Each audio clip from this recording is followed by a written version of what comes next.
Abhimanyu sir ने तो मतलब बहुत हेल्प की थी हमारी। केमिस्ट्री तो उनसे अच्छी मुझे नहीं लगता कोई पढ़ा सकता है। अगर पढ़ाई में भी कोई प्रॉब्लम आती थी तो मतलब एक बार डिप्रेस हो जाते थे, लेकिन टीचर्स ने बहुत सपोर्ट किया था, मोटिवेट किया था बीच बीच में। तो हमने सर ने भी बहुत सपोर्ट करा और हमारी भी इतनी स्थिति नहीं थी, पर सिस्टर ने भी इनके थोड़ी बहुत कमाने लग गई, वो भी जॉब करती है तो उसने भी हेल्प करा, तो इससे थोड़ा सा हमारे को सहारा मिल गया। मैं पूरा दिन लगभग सेल्सियस में ही रहती थी, सुबह 8 बजे से शाम को 6-7 बजे तक वहीं पे सेल्फ स्टडी करती थी। और वहाँ पे एक माहौल है पढ़ाई का, तो वहाँ पढ़ने में मतलब मन लग जाता था जितना घर पे नहीं लग पाता। T1 में सिलेक्शन हुआ था और 2020 में मेरे 606 मार्क्स थे। मैं अराउंड 6 या 7 मार्क्स से मेरा सिलेक्शन नहीं हुआ था।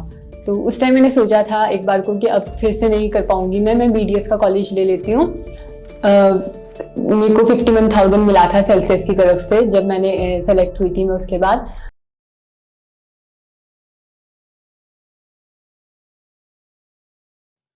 राह संघर्ष की जो चलता है वही संसार को बदलता है। जिसने रातों से है जंग जीती, सुबह सूर्य बनकर वही चमकता है। जी हाँ, यह कहानी एक ऐसे ही संघर्ष और परिश्रम की है। श्रीमान सूरज करण जी एक ट्रक ड्राइवर हैं और उनकी पत्नी श्रीमती मंजू सैनी एक गृहिणी है।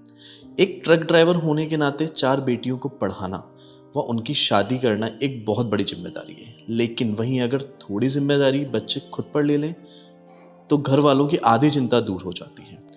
ऐसे ही कुछ कर दिखाया डॉक्टर शिवानी सैनी ने।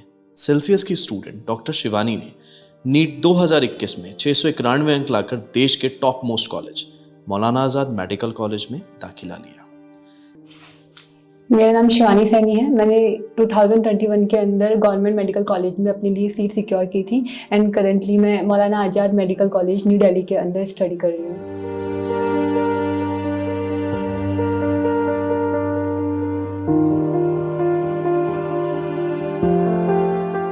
सेल्सियस का सहयोग पढ़ाई के साथ साथ मानसिक परिवर्तन में भी रहा और आज शिवानी कहती है कि वो भी एबी के सर की तरह लोगों के लिए एक इंस्पिरेशन बनना चाहती है। अभिमन्यु सर ने तो मतलब बहुत हेल्प की थी हमारी। केमिस्ट्री तो उनसे अच्छी मुझे नहीं लगता कोई पढ़ा सकता है। मतलब वो जो कॉन्सेप्ट क्लियर करवाते हैं ना, उसको एक बार उनकी नोट्स अगर हमने पढ़ लिए उसके बाद हमें कहीं और से पढ़ने की ज़रूरत नहीं है। इतने अच्छे से कॉन्सेप्ट क्लियर हो जाते हैं कि उसके बाद हम NCERT रीड करेंगे तो हमें वो बहुत ईजी लगती है। तो मतलब अभिमन्यु सर की क्लास तो कोई मिस नहीं करनी चाहिए, क्योंकि अगर उनकी क्लास मिस कर दी तो कोई और स्टूडेंट वो चीज़ नहीं समझा पाएगा। अगर आप क्लास में बैठे हो तो ही आपको वो चीज़ समझ आएगी सर से।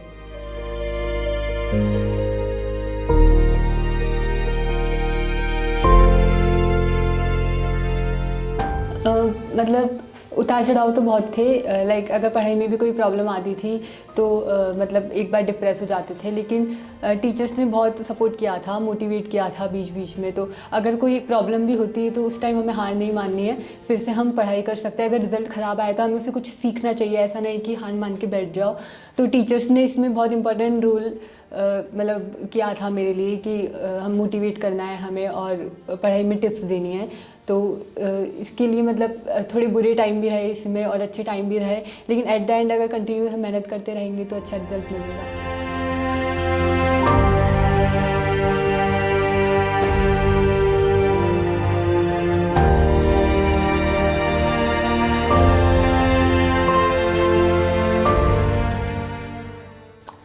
इलेवेंथ क्लास के अंदर मैंने सेल्सियस से मैं फ़र्स्ट टाइम मेरे को पता चला था कि मतलब ये कोचिंग है। तो मतलब वहाँ से कॉल आया था मुझे पहले।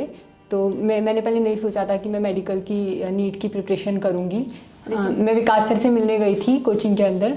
तो सर ने मुझे समझाया कि अगर मैं मेहनत करूँ तो मैं आगे कर सकती हूँ। मतलब मुझे नहीं लगा था कि मैं नीट की प्रिपरेशन करके नीट क्रैक कर सकती हूँ, लेकिन सर ने समझाया। उसके बाद उन्होंने बोला कि आकर एक बार देखो कि तुम कर सकती हो या नहीं कर सकती।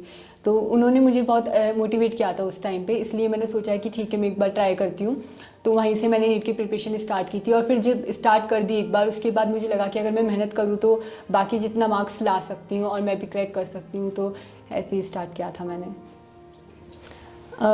एक डिफ़िकल्टी ये थी कि मैं हिंदी मीडियम से थी, तो हमें हिंदी और इंग्लिश में थोड़ा बहुत प्रॉब्लम होती थी स्टडी करने में, कि कई चीज़ें इंग्लिश में पढ़नी पड़ती थी, कई चीज़ें हिंदी में पढ़नी पड़ती थी। तो उसके अंदर टीचर्स ने मतलब वो हमें बायलैंग्वेज में पढ़ाते थे बिल्कुल, कि हमें जो चीज़ समझ में आ सकती है वो हम इंग्लिश में पढ़ लें और जो चीज़ नहीं समझ आ सकती वो हम हिंदी में पढ़ लें। तो उसके अंदर हमें बहुत हेल्प की थी टीचर्स ने। और अगर हम उनसे बार बार डाउट भी पूछते हैं किसी भी बात पे, अगर हमें कोई चीज़ नहीं समझ आती तो वो हमें हमेशा डाउट हमारे क्लियर करते हैं। और अगर हमें कोई पर्सनल प्रॉब्लम भी है तो भी हम अपने मेंटर से जाके पूछ सकते थे, और वो हमें पर्सनल प्रॉब्लम के अंदर भी हेल्प करते थे। ऐसा नहीं कि ओनली स्टडी से रिलेटेड प्रॉब्लम है वही सुनेंगे।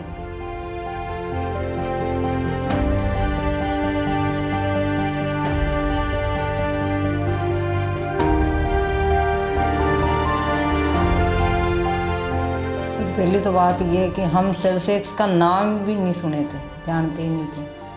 फिर वो सर यहाँ आए तो मैं बोले सर मेरी 4 लड़कियाँ हैं, मेरी स्थिति नहीं है पढ़ाने की। फिर वो बोला आप एक बार आके मिलो तो सर। फिर इसकी सिस्टर ने बोला कि चल अपन एक बार देख के तो आ जाए। फिर वो गए तो बोले कि चलो कुछ भी अपन इसको तो तैयारी कराई ले। तो हमने सर ने भी बहुत सपोर्ट करा, और हमारी भी इतनी स्थिति नहीं थी, पर सिस्टर ने भी इनके थोड़ी बहुत कमाने लग गई, वो भी जॉब करती है तो उसने भी हेल्प करा, तो इससे थोड़ा सा हमारे को सहारा मिल गया। जैसे मेरी ज़्यादा घर पे पढ़ाई हो नहीं पाती थी तो मैं लगभग सेल्फ स्टडी भी सेल्सियस के अंदर बैठ के ही करती थी। जैसे अगर मॉर्निंग की क्लास है तो मैं शाम में लाइब्रेरी में बैठकर सेल्फ स्टडी करती थी, अगर शाम की क्लास है तो मैं मॉर्निंग में लाइब्रेरी में बैठकर स्टडी करती थी। तो वहाँ लाइब्रेरी में मतलब बहुत ऐसे शांति होती थी, कोई डिस्टर्ब करने वाला नहीं होता था। और अगर हमें बीच में कभी भी प्रॉब्लम आती तो हम वहीं डाउट क्लियर कर सकते हैं, वहीं टीचर से पूछकर। अगर हम घर पे पढ़ रहे हैं तो हम उस टाइम डाउट क्लियर नहीं कर सकते जब हमें आ रहा है। तो मतलब मैं पूरा दिन लगभग सेल्सियस में ही रहती थी, सुबह 8 बजे से शाम को 6-7 बजे तक वहीं पे सेल्फ स्टडी करती थी। और वहाँ पे एक माहौल है पढ़ाई का, तो वहाँ पढ़ने में मतलब मन लग जाता था जितना घर पे नहीं लग पाता। तो मैं पूरा दिन सेल्सियस में ही पढ़ती थी। 21 में सिलेक्शन हुआ था और 2020 में मेरे 606 मार्क्स थे। मैं अराउंड 6 या 7 मार्क्स से मेरा सिलेक्शन नहीं हुआ था। तो उस टाइम मैंने सोचा था एक बार को कि अब फिर से नहीं कर पाऊँगी मैं BDS का कॉलेज ले लेती हूँ। MBBS मतलब उसके पीछे नहीं पढ़ना चाहिए और टाइम बर्बाद नहीं करना चाहिए। उस टाइम भी मैंने सेल्सियस के टीचर से बात की थी। शिव सर ने मुझे समझाया था उस बात पे कि आप इतना क्लोज हो तो इतनी जल्दी हार नहीं माननी चाहिए, थोड़ा सा और है, थोड़े से महीने की और बात है, तैयारी कर लो। मतलब मैं 90% श्योर थी कि अब मुझे नहीं करनी प्रिपरेशन वापस से, मैं BDS का कॉलेज ले लूँगी कोई। लेकिन मतलब मेरा मन नहीं माना उस टाइम पे कि मतलब इतनी मेहनत कर ली उसके बाद मैं MBBS का कॉलेज नहीं छोड़ सकती। तो फिर से मैंने सोचा कि कर लेती हूँ अब लास्ट टाइम। फिर मैंने उस टाइम बहुत अच्छे से मैंने प्रिपरेशन की थी, क्योंकि मैंने सोचा था ये मेरा लास्ट अटैम्प्ट है, उसके बाद मैं नहीं दूंगी अगर इस बार नहीं होता। तो मतलब हर टाइम पे मेरे पेरेंट्स, मेरी जो सिस्टर्स है और जो टीचर्स हैं, उन्होंने मुझे मोटिवेट किया था हर बार कि अगर इतनी मेहनत की तो थोड़ी सी और ठीक। तो उस टाइम पे मतलब आसपास के जितनी भी लोगों ने मुझे मोटिवेट किया था प्रिपरेशन करने के लिए। सेल्सियस में हमें मेंटरशिप कार्ड प्रोवाइड किए गए थे और हर स्टूडेंट के लिए एक ना टीचर मेंटर था। तो मतलब अगर हमें कोई भी प्रॉब्लम है, भले से वो स्टडी से रिलेटेड हो या फिर हमारी पर्सनल प्रॉब्लम हो, हम अपने मेंटर से जाके पर्सनल एडवाइस ले सकते हैं और वो हमारे लिए टाइम निकालते हैं हमसे बात करने के लिए। तो मतलब वहाँ जाके स्टूडेंट को ऐसा नहीं लगता कि मेरी हेल्प करने के लिए यहाँ कोई भी नहीं है, सब मतलब हेल्प के लिए तैयार होता है। तो ये मतलब बहुत अच्छा लगा था मुझे कि अगर पर्सनल मेंटर है तो हम उसको अपनी सारी प्रॉब्लम बता सकते हैं। तो इससे बहुत हेल्प हुई थी हमारी उस टाइम।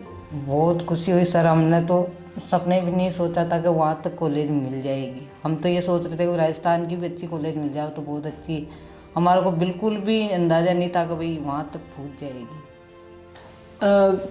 मेरे को 51,000 मिला था सेल्सियस की तरफ से जब मैंने सेलेक्ट हुई थी मैं उसके बाद। तो मैंने उसको कॉलेज की फ़ीस में यूज़ किया और ज़्यादा कुछ नहीं है।